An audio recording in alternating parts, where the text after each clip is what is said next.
Hello everyone, so welcome back to the channel.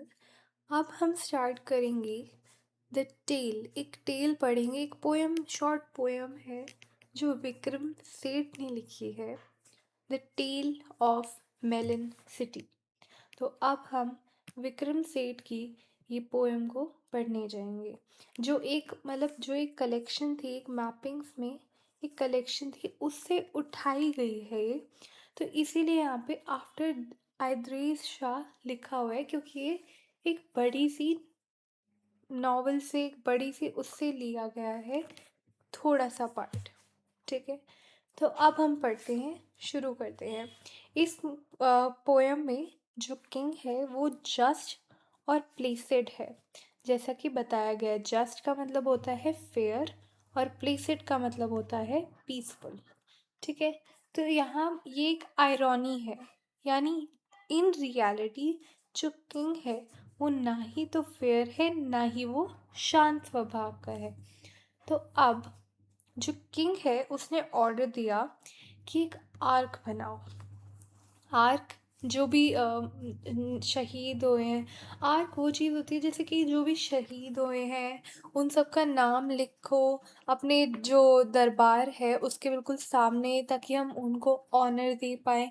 इसी purpose के लिए किंग ने बोला कि एक आर्क बनाओ, जो जितनी भी थॉरोफेयर वो रास्ता जहाँ पे किंग मतलब एक रास्ता सा है जहाँ पे इस आर्क को बनाया जाएगा, ताकि स्पेक्टेटर्स होते हैं जो भी देखने वाले हैं, ताकि वो लोग खुश होए, प्रसन्न होए उस आर्क को देख के। तो वर्कमैन ने वो बना दिया। अब जो किंग है वो थॉरोफेयर में निकल पड़े अपनी सैर के लिए, ताकि वो स्पेक्टेटर्स, जितने भी दर्शक हैं, उनको देख पाए, जैसे कि इस इमेज में दिखाया गया है।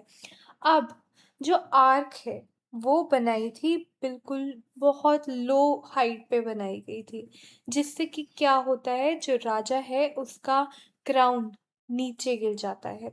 अब टक्कर खा के जो भी आर्क है उससे टक्कर लगी राजा के क्राउन की, और जो क्राउन है वो नीचे गिर जाता है। अब ऑफ कोर्स किंग हो जाता है बहुत ज़्यादा एंग्री। तो फिर वो बोलता है कि जो भी चीफ ऑफ बिल्डर्स है ना, यानी जो जिन्होंने बनाया है उनका जो ठेकेदार है, अगर हिंदी में कहे तो, उसको बुलाओ, और जो भी फांसी का फंदा है ये सब अरेंज करो, उसको हम हैंग करेंगे, उसको फांसी चढ़ाएंगे, क्योंकि उसने अपना काम अच्छे से नहीं किया, उसने डिसरिस्पेक्ट करवा दी किंग की।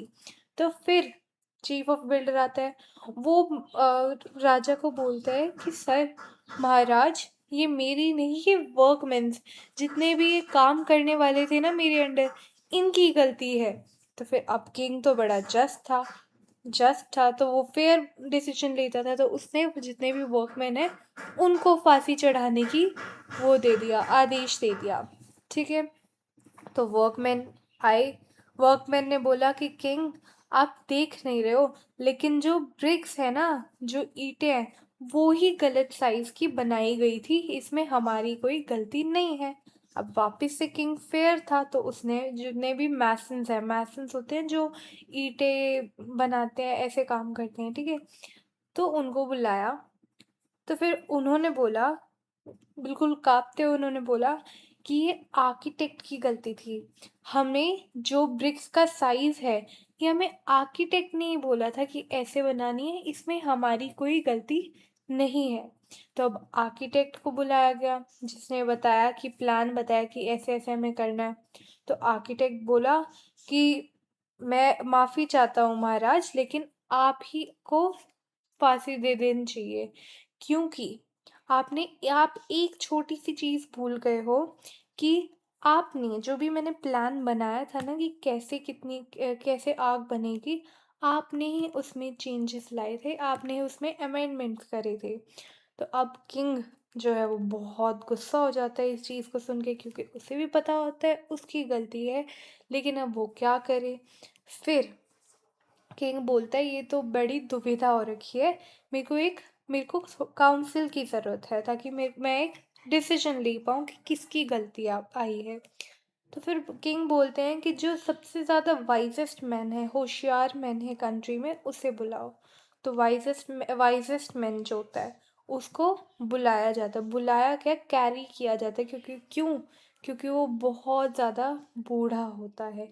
इसीलिए लोग उसको वाइजेस्ट भी बोलते हैं, क्योंकि वो बहुत बूढ़ा होता है।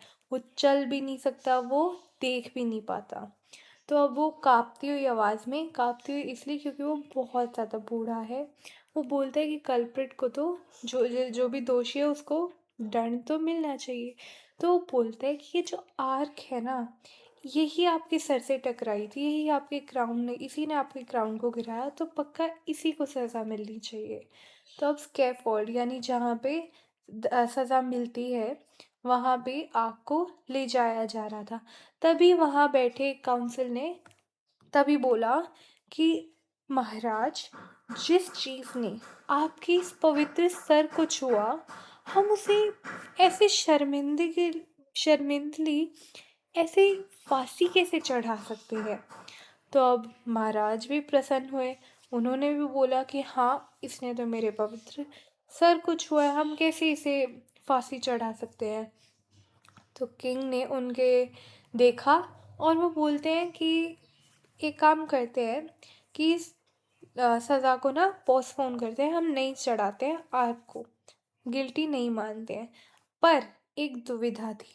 The nation wants a hanging, यानी जो देश था, अब तो वो बातें कर रहे थे, लोग बातें कर, क्योंकि इकट्ठे हो रखे थे लोग ये देखने के लिए कि फांसी किसे चढ़ेगी। फांसी देखने के लिए सारे लोग आ रखे थे। लेकिन अब जो जनता है वो तो यूँ देख रही है कि किसी को फांसी नहीं चढ़ रही है। तो अब जो किंग था, उसे पता था कि जो नेशन है उसे एक हैंगिंग चाहिए, और किसी को हमें हैंग करना पड़ेगा जल्दी से। तो क्या हुआ, क्योंकि वरना फिर लोग बातें करेंगे, क्या पता लोग प्रोटेस्ट भी कर ले, किंग के खिलाफ कुछ ना कुछ बोलने लग जाए, इसलिए किंग को अपनी इमेज बचानी थी। तो क्या हुआ, द नोज यानी जो फांसी का फंदा है उसको थोड़ा ऊपर लटकाया, और बारी बारी हर एक आदमी को मेजर किया गया उस फंदे पे, लेकिन कोई नहीं पहुंचा वहां तक। सिर्फ एक ही आदमी उतना टॉल था, और वो था महाराज। ठीक है। तो अब महाराज को फांसी के फंदे पे चढ़ा दिया जाता है। क्यों? क्योंकि अब सिर्फ वही एक आदमी था जो उस फांसी के फंदे की हाइट तक पहुंच पा रहा था। तो वहाँ पे उसे चढ़ाया गया, और फिर जो है किंग मर गए। लोग बोलने लगे लॉन्ग लिव द किंग। अब उनकी जो एरिया था वहाँ का एक कस्टम था। क्या? कि जो भी सिटी गेट से सबसे पहला बंदा होगा पास करने हुए, उसी से पूछा जाता है कि अगला राजा कौन बनेगा।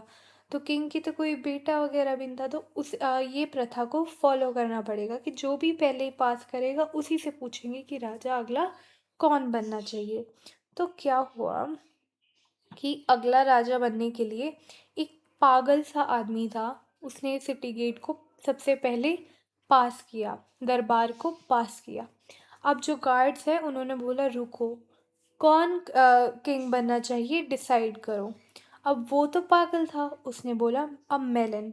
ये उसका स्टैंडर्ड आंसर था हर एक क्वेश्चन के लिए। उससे पूछो आपका नाम क्या है, आप कहाँ रहते हो, या कुछ भी क्वेश्चन पूछो, वो हमेशा मेलन बोलता था। क्यों? क्योंकि उसे मेलन्स यानी खरबूजे बहुत पसंद थे। तो उसे बोला गया कि अब तुम you are now our king. ये चीज़ किसको बोली गई? मेलन को।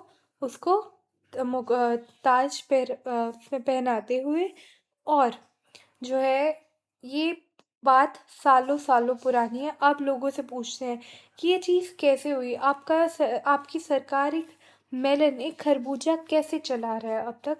तो लोग खुशी खुशी बोलते हैं कि ये सब चीज़ें ठीक है, जब तक हमारा राजा मेलन है हमें कोई प्रॉब्लम नहीं है, क्योंकि हम जो मर्ज़ी, हम बिल्कुल शांति से रह पा रहे हैं, हम आज़ादी से रह पा रहे हैं जैसे चाहें।